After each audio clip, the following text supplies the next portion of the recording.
I grew up in a town of 800 people. There were 21 kids in my kindergarten class and the same 21 kids when I graduated from high school. During my high school years, the state legislature had a discussion about brain drain in South Dakota. I come from a dynasty of farmers who work hard, who put in long hours, and who do not know the definition of vacation. That conversation that the state legislature was happening during my years in high school had to do with the state's problem with brain drain. They used this term to talk about the students who excelled in school, went on to college, often moved away from the state and never moved back. Multiple generations of the accelerated students graduating from college and leaving the state left fewer role models for those to see what that looked like. Now, like I said, I had lots of role models on how to work hard and how to be dedicated to your family and your community. But my character and my drive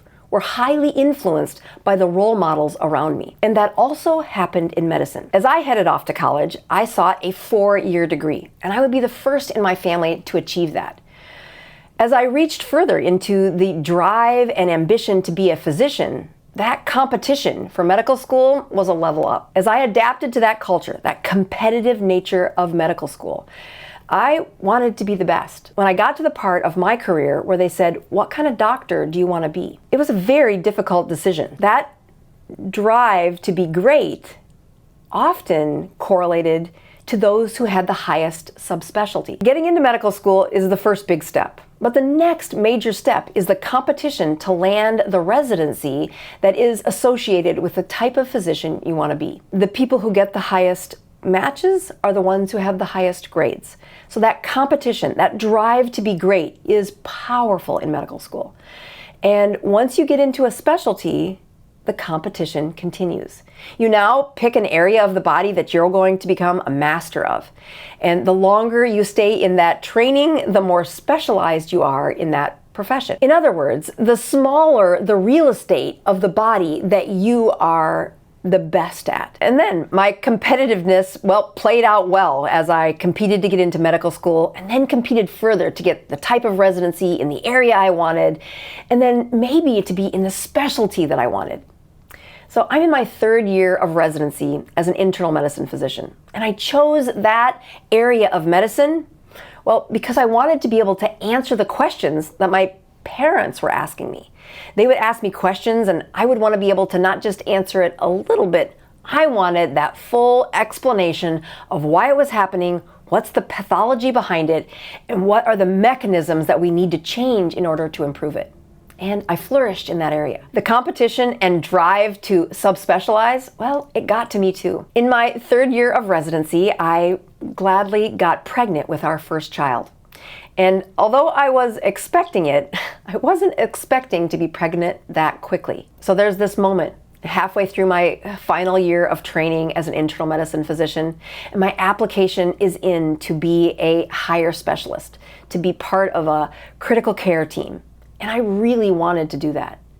But as I'm holding the baby, knowing that the job of being his mother far exceeds the status and pride that I would get if I was that advanced physician. And I said no. I said primary care is where I belong. Primary care is what's going to leave me at home as much as possible for the number one job of being this little boy's mother. So that conversation that the state legislature was having about the South Dakota brain drain, they thought all of those students who were highly educated were taking off and never coming home. And what I saw is that the students who educated and stayed in South Dakota, they had a different set of values. They knew that that small community is where the bravest and most courageous people come from. They knew that the connection to a family and to a bigger unit of your community can only happen if you know your neighbor. And it was that attraction that when we focused on it, South Dakotans came back to their small towns and used the resources that they had educated in their own backyard. I find that when I was to that moment in medicine where pride really did get into my heart. I wanted to be the best. I wanted that very competitive spot. And in some ways, I wanted the easier job because those super subspecialists, well, they had a smaller real estate to take care of. As an internal medicine physician, it is a broad category. But I also think it's what I think I was intended to do. God knew what he was doing when he gifted me that baby at the time. Temptation, maybe the devil was offering me that subspecialist. As I chose a life that was in primary care with less money and less status in the world of medicine, I know that I was able to thoroughly answer those questions to my parents, that I was able to walk with my mom in a time where her healthcare was, well, orchestrated by me, and also was able to be augmented by my knowledge of knowing internal medicine problems well enough to help her. It took me years to be satisfied with this path that I'm on, but I do thank God for these blessings. I would love to read about a curveball that you were headed in a direction, you knew where you were going, and then things turned. And at the time, you didn't like it, but now it seems like the best decision ever. I get to know about you through these comments, and I love reading them. I'll see you there.